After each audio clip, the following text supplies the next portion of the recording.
محلے کی عورت نے مجھے آ کر بتایا کہ تمہارا چچا پورے گاؤں میں تمہارا مذاق اڑاتا پھرتا ہے، وہ کسی کو بھی تمہاری مدد نہیں کرنے دیتا۔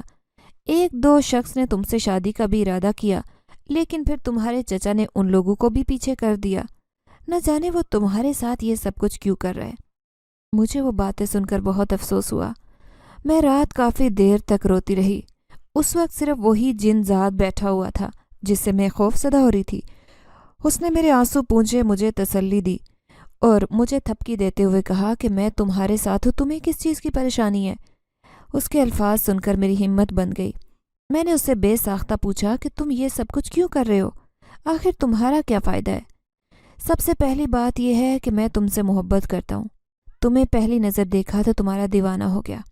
اس نے مجھے بتایا کہ جب انہیں اپنے چچا کے ساتھ میں کھڑی گفتگو کر رہی تھی تو وہ چھت پر تھا۔ اس کی مجھ پر نظر پڑی تو وہیں وہ میرا عاشق ہوا۔ اس نے میری اور چچا کی ساری باتیں سن لی۔ اسی نے دھوکے سے مجھے گھر پر لایا۔ میری استانی اس بارے میں بہت اچھے طریقے سے جانتی تھی۔ جب انہوں نے مجھے اس گھر کی طرف بڑھتے ہوئے دیکھا تو تبھی انہیں اندازہ ہو گیا تھا کہ مجھے جن زیادہ اپنی طرف پکار رہا ہے۔ وہ مجھے بچانے کے لیے آئی تھی، اس لیے نہیں کیونکہ وہ جن زیادہ مجھے نقصان پہنچا سکتا تھا، بلکہ اس لیے کیونکہ وہ جانتی تھی کہ میں بہت چھوٹے دل کی مالک ہوں۔ میری زندگی میں اگر کوئی بھی بڑا واقعہ رونما ہوتا ہے تو میں برداشت نہیں کر پاؤں گی۔ صدمہ اپنے دل پر لے لوں گی، سوچتی رہوں گی۔ ہمیشہ کی طرح میں اس جن زادے کے ساتھ چھت پر باتیں کر رہی تھی۔ بے ساختہ میرے ذہن میں سوال آیا۔ میں نے اس سے پوچھا کہ تمہارا نام کیا ہے؟ تم کس دن میرے سامنے حاضر ہوگے؟ اتنے عرصے سے ہم دونوں ساتھ ہیں مگر تم ابھی تک میرے سامنے نہیں آئے۔ میرا نام ہاشم ہے، میں بہت جلد تمہارے سامنے حاضر ہوں گا۔ پتہ نہیں کیوں مجھے ڈر لگتا ہے کہ کہیں تم مجھے پسند کرنے سے انکار ہی نہ کر دو۔ اس کی بات سن کر میں ہنس پڑی۔ میں نے کہا کہ کون سا کوئی تم سے شادی کرنی ہے جو اس طرح کی باتیں کر رہے ہو؟ چند لمحوں کے لیے تو وہ بھی خاموش ہو گیا۔ ہمارے درمیان بے چینی کی ایک دیوار قائم ہو گئی۔ یوں لگ رہا تھا جیسے اسے میری بات پسند نہ آئی ہو۔ کوئی نہ کوئی تو طریقہ ہوگا تمہارے ساتھ رہنے کا، کیونکہ میں تم سے پیار کرتا ہوں۔ اب تم سے دوری برداشت نہیں کروں گا۔ دل میں تو میرے بھی پیار تھا، میں بھی اسے کہنا چاہتی تھی کہ میں بھی تم سے محبت کرتی ہوں، لیکن گھبرا رہی تھی کیونکہ زندگی نے ہمیشہ اس معاملے میں میرے ساتھ مذاق کیا تھا۔ جن سے مجھے محبت ہوتی وہ مجھ سے دور چلا جاتا۔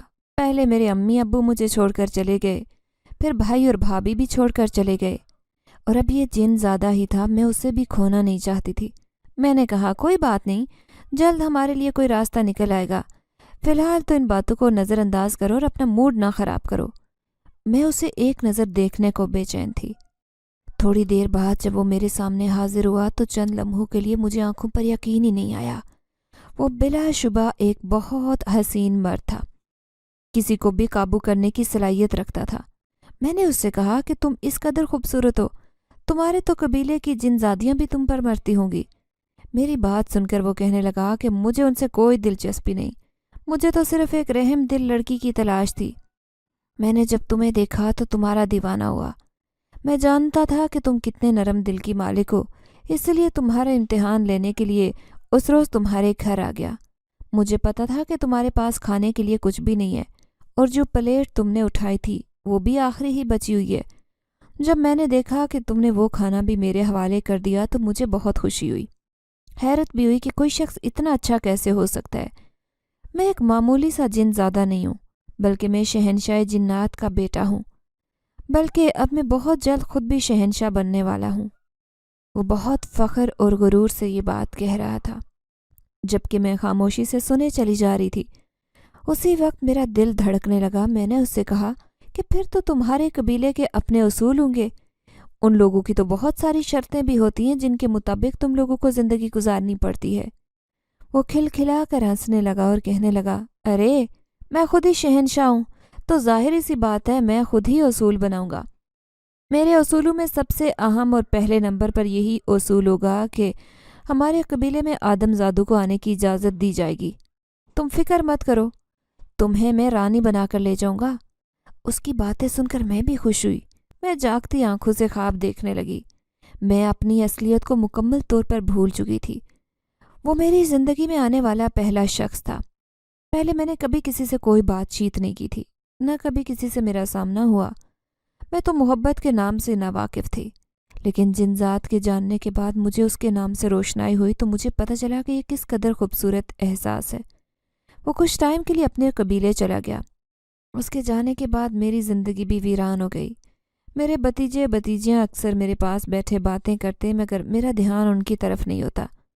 ایک دن جنید تنگ آ کر کہنے لگا، پھپھو، میں نے آپ سے کوئی بات نہیں کرنی، آپ میری کسی بات کا جواب نہیں دیتی، پتہ نہیں ہر وقت کیا سوچتی رہتی ہیں۔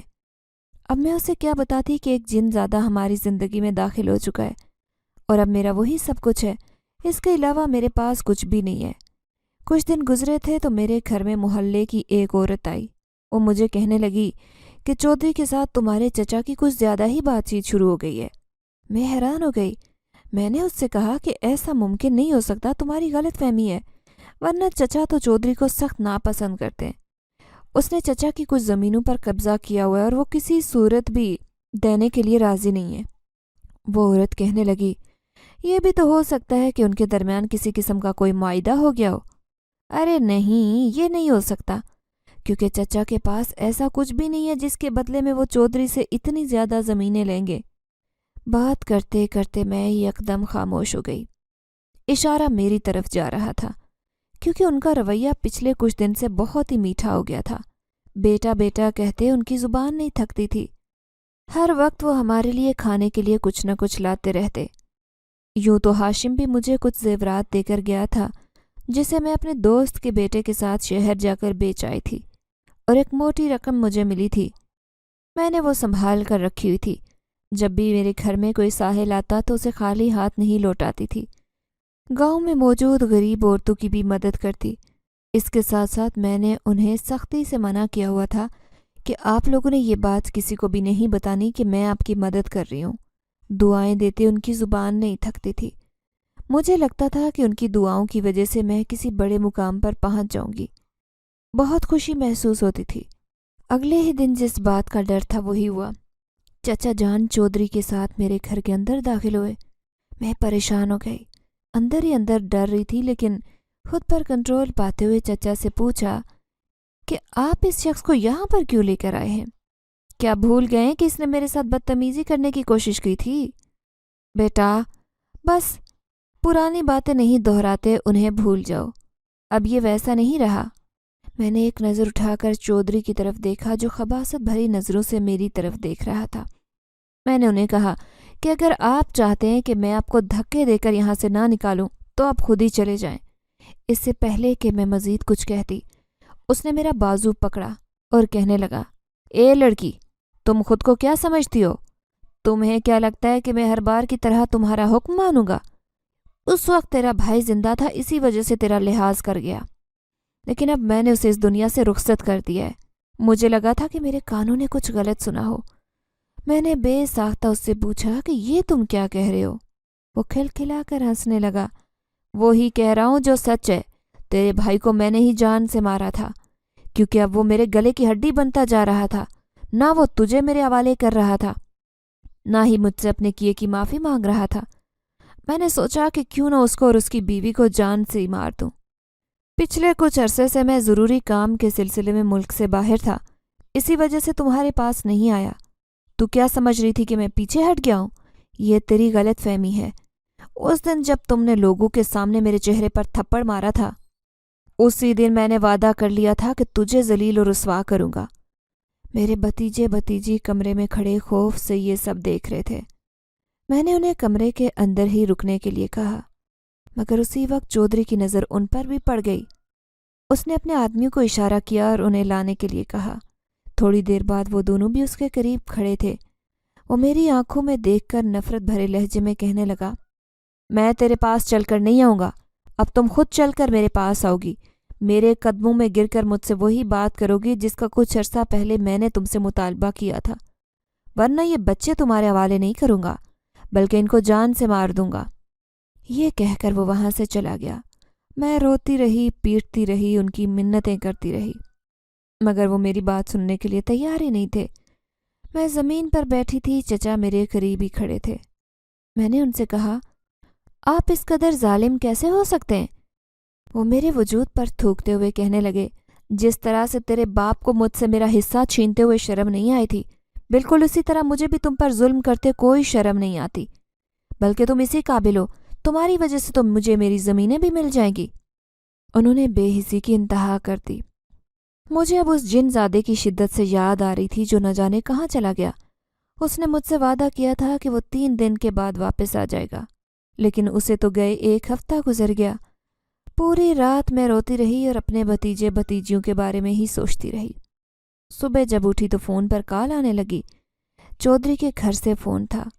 میری بھتیجی چیخ رہی تھی اور کہہ رہی تھی، پھپھو جان مجھے یہاں سے نکالو، یہ انکل بہت گندے ہیں، مجھے بہت مارتے ہیں۔ اس سے پہلے کہ وہ مزید کچھ کہتی، چودھری نے اس کے ہاتھ سے موبائل چھین لیا اور مجھے کہنے لگا، اگر تم چاہتی ہو کہ تمہاری بھتیجی کے ساتھ اس چھوٹی سی عمر میں کوئی ظلم نہ ہو تو ابھی اسی وقت میرے پاس حویلی میں پہنچو، ورنہ پھر جو اس کے ساتھ میں کروں گا اس کے بعد تم خود سے بھی نظر نہیں ملا پاؤ گی۔ فون بے ساختہ میرے ہاتھ سے چھوٹ کر زمین پر گر گیا۔ میری آنکھوں سے آنسو بہنے لگے۔ اس معصوم بچی کا کیا قصور تھا؟ اسے کس چیز کی سزا دی جا رہی تھی؟ میں نے جلدی سے اپنی چادر لی اور حویلی کی طرف چل دی۔ میں نے اپنے رب کی ذات پر یقین رکھا۔ مجھے یقین تھا کہ میرا رب مجھے کبھی مایوس نہیں کرے گا، نہ ہی کسی ایسی مصیبت میں مبتلا کرے گا جو میری برداشت سے باہر ہو۔ اس وقت میں اس کمرے میں کھڑی تھی۔ وہ خباثت بھری نظروں سے مجھے دیکھ رہا تھا۔ اس سے پہلے کہ وہ ہاتھ اٹھاتا، اس کا ہاتھ ہوا میں ہی رک گیا۔ وہ درد کے مارے چلانے لگا۔ اس کا ہاتھ ایک دم ہی جلنا شروع ہو گیا۔ اس کے چہرے کے تاثرات بھی خوف میں بدل گئے۔ وہ مجھ سے پوچھنے لگا، یہ تم کیا کر رہی ہو؟ کون سا جادو کر رہی ہو؟ مگر میں نے کوئی جواب نہیں دیا۔ مجھے اندازہ ہو گیا تھا کہ وہ جن زادہ وہاں پر پہنچ چکا تھا۔ میرے سامنے اس نے چودھری کو تکلیفیں پہنچانی شروع کر دی، مگر میں اسے نہیں روک رہی تھی۔ جب وہ مرنے کے قریب پہنچا تو میں نے جن زادے سے کہا کہ تم رک جاؤ، اب میں خود اس کی جان لوں گی۔ اس نے میرے جان سے عزیز بھائی کی جان لی ہے۔ اس سے پہلے کہ جن زادہ اسے مارتا، جن زادے نے تیزی سے نفی میں سر ہلایا۔ تم بڑی مشکل میں پھنس سکتی ہو، فی الحال اسے چھوڑ دو، میں یہاں سے نکل جاؤ، وعدہ کرتا ہوں کہ تمہارا انتقام لوں گا، اسے ضرور عبرت کا نشان بناؤں گا۔ مجھے انتقام لینے کی ضرورت نہیں پڑی۔ وہ چودھری پاگل ہو گیا تھا۔ اس کے بعد اس کا دماغ کام کرنا بند ہو گیا۔ اس سے بڑھ کر اور کیا تکلیف ہو سکتی تھی؟ جہاں تک میرے چچا کا سوال تھا تو ان کا بہت بڑا نقصان ہوا۔ ان کے ہاتھ سے سب کچھ نکل گیا۔ بعد میں وہ مجھ سے معافی مانگنے کے لیے آئے، مگر میں نے انہیں معاف نہیں کیا۔ اپنے بھتیجے بھتیجیوں کو لے کر میں اپنی دور کی خالہ کے پاس چلی گئی تھی، جنہوں نے پہلے تو مجھے قبول کرنے سے انکار کر دیا کیونکہ ان کے پاس اتنے پیسے نہیں تھے کہ وہ میرا خرچہ اٹھا سکتی۔ مگر اس بار میں نے انہیں یقین دلایا کہ مجھے آپ کے اوپر والا پورشن چاہیے، میں آپ کو ہر مہینے اس کے پیسے بھی دے دیا کروں گی۔ مجھے صرف اور صرف تحفظ کی ضرورت تھی، ورنہ میں نے فیصلہ کیا تھا کہ اب اپنا نظام خود ہی چلاؤں گی۔ اس کے بعد وہ جن زادہ تقریباً 3 سال تک ہمارے پاس ہی آتا رہا، ہمارے سارے کام کرتا۔ اس کے ہوتے ہوئے ہمیں کسی چیز کا خوف نہیں ہوتا تھا۔ میری خالہ حیران ہوتی اور مجھ سے پوچھتی کہ تم اتنے پیسے کہاں سے لاتی ہو؟ گھر بیٹھے بیٹھے تمہارے پاس کہاں سے اتنی دولت آ جاتی ہے؟ تمہارے پاس کوئی جن تو نہیں ہے؟ اس کی بات سن کر میں انکار کر دیتی اور ہنس دیتی۔ پھر کچھ ہی عرصے بعد اس کی واپسی کا وقت آ گیا۔ جس بات کا مجھے ڈر تھا وہی ہوا۔ اس پر بہت ساری ذمہ داریاں آ گئی اور اس کے قبیلے والوں نے بھی مجھے وہاں پر قبول کرنے سے انکار کر دیا۔ مگر میں نے بھی اس جن ذات پر کوئی دباؤ نہیں ڈالا کیونکہ اس کے مجھ پر بہت سارے احسانات تھے۔ میں نہیں چاہتی تھی کہ وہ دکھی ہو کر یہاں سے جائے۔ میں نے بہت ہی خوشی سے اسے الوداع کیا۔ یہ بات الگ تھی کہ میرا دل خون کے آنسو رو رہا تھا۔ میرا بھتیجا ہادی اس وقت 10 سال کا ہو گیا تھا اور اسکول جاتا تھا۔ خالہ کو اب میری شادی کی بھی ٹینشن ہونے لگی۔ جنزاد نے جانے سے پہلے بہت سارا زیور میرے حوالے کیا تھا جسے میں نے چھپا کر رکھا ہوا تھا اور اپنے بھتیجے بھتیجی کے لیے سنبھال کر رکھا تھا۔ میں نے فیصلہ کیا تھا کہ میں اب اسی شخص سے شادی کروں گی جو میرے بھتیجے بھتیجی کو بھی میرے ساتھ قبول کرے گا۔